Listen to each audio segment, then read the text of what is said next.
Hello guys, mushroom use ಮಾಡಿ ಒಂದು gravy ಮಾಡೋಣ. ಮಾಡೋದು ಸಿಂಪಲ್, ಬಟ್ ಟೇಸ್ಟ್ ಮಾತ್ರ ಸಖತ್ತಾಗಿರುತ್ತೆ.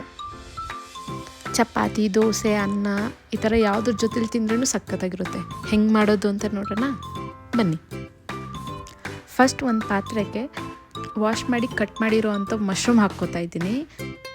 ನೆಕ್ಸ್ಟ್ 1 ಸ್ಪೂನ್ ಖಾರದ ಪುಡಿ, ಒಂದು ಸ್ವಲ್ಪ ಅರಿಶಿನ, ಒಂದು ಸ್ವಲ್ಪ ಉಪ್ಪು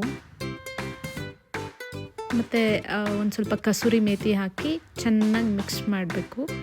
ಮಿಕ್ಸ್ ಮಾಡಿ ಒಂದು ಸ್ವಲ್ಪ ಹೊತ್ತು ಮ್ಯಾರಿನೇಟ್ ಆಗೋಕ್ಕೆ ಎತ್ತಿಟ್ಬಿಡ್ಬೇಕು.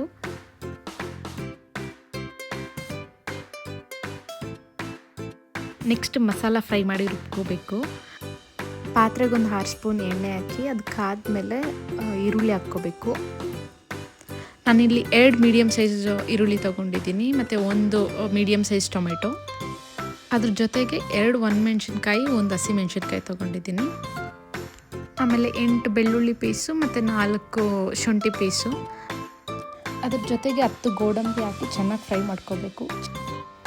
ಎಲ್ಲ ಚೆನ್ನಾಗಿ ಫ್ರೈ ಆದಮೇಲೆ ಸೈಡಿಗೆ ತಗೊಳ್ಳಿ. ಸೈಡಿಗೆ ತೆಗೆದು ಆರಿದ್ಮೇಲೆ ಅದ್ರ ಜೊತೆಗೆ ಕೊತ್ತಂಬರಿ ಸೊಪ್ಪು ಸ್ಟೆಮ್ ಇರುತ್ತಲ್ವ, ಕಡ್ಡಿ, ಅದನ್ನು ಹಾಕ್ಕೋಬೇಕು. ಒಂದು ಸ್ವಲ್ಪ ಹಾಕ್ಕೊಂಡು ಚೆನ್ನಾಗಿ ಗ್ರೈಂಡ್ ಮಾಡ್ಕೋಬೇಕು.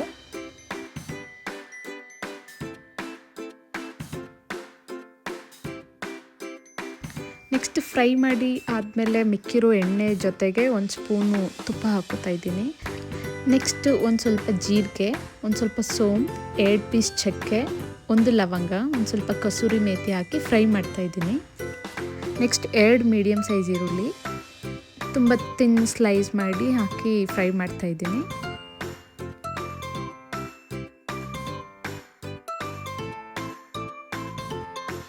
ಈರುಳ್ಳಿ ಚೆನ್ನಾಗಿ ಫ್ರೈ ಆಗಿ ಕಲರ್ ಚೇಂಜ್ ಆದಮೇಲೆ 1 medium size tomato fine chop ಮಾಡಿರೋದು ಹಾಕ್ಕೊಂಡಿದ್ದೀನಿ.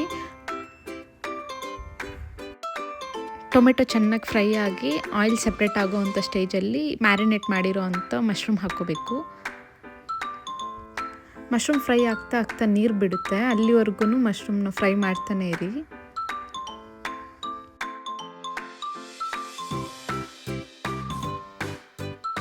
ಮಶ್ರೂಮ್ ನೀರು ಬಿಡೋ ಸ್ಟೇಜಲ್ಲಿ ಒಂದು ಸ್ವಲ್ಪ ಹೊತ್ತು ಪ್ಲೇಟ್ ಮುಚ್ಚಿ ಚೆನ್ನಾಗಿ ಬೇಯೋಕೆ ಬಿಡಿ.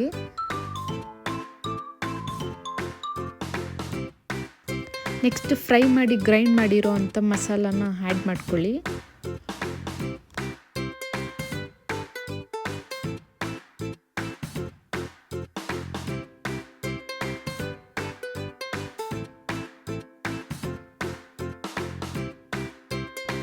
ಒನ್ಸ್ ಮಸಾಲ ಫ್ರೈ ಆದಮೇಲೆ ನಿಮಗೆ ಗ್ರೇವಿ ಯಾವ ಥರ ಬೇಕೋ ಅಷ್ಟಕ್ಕೆ ತಕ್ಕದಷ್ಟು ನೀರು ಹಾಕ್ಕೊಳ್ಳಿ. ಈ ಸ್ಟೇಜಲ್ಲಿ ಉಪ್ಪು ಖಾರ ಎಲ್ಲ ಚೆಕ್ ಮಾಡಿ ಬೇಕಾದರೆ ಆ್ಯಡ್ ಮಾಡ್ಕೊಳ್ಳಿ. ಗ್ರೇವಿ ಕನ್ಸಿಸ್ಟೆನ್ಸಿ ಬರೋ ಸ್ಟೇಜಲ್ಲಿ ಕಸೂರಿ ಮೇಥಿ ಒಂದು ಸ್ವಲ್ಪ ಮತ್ತು ಕೊತ್ತಂಬರಿ ಸೊಪ್ಪು ಹಾಕಿ ಮಿಕ್ಸ್ ಮಾಡಿ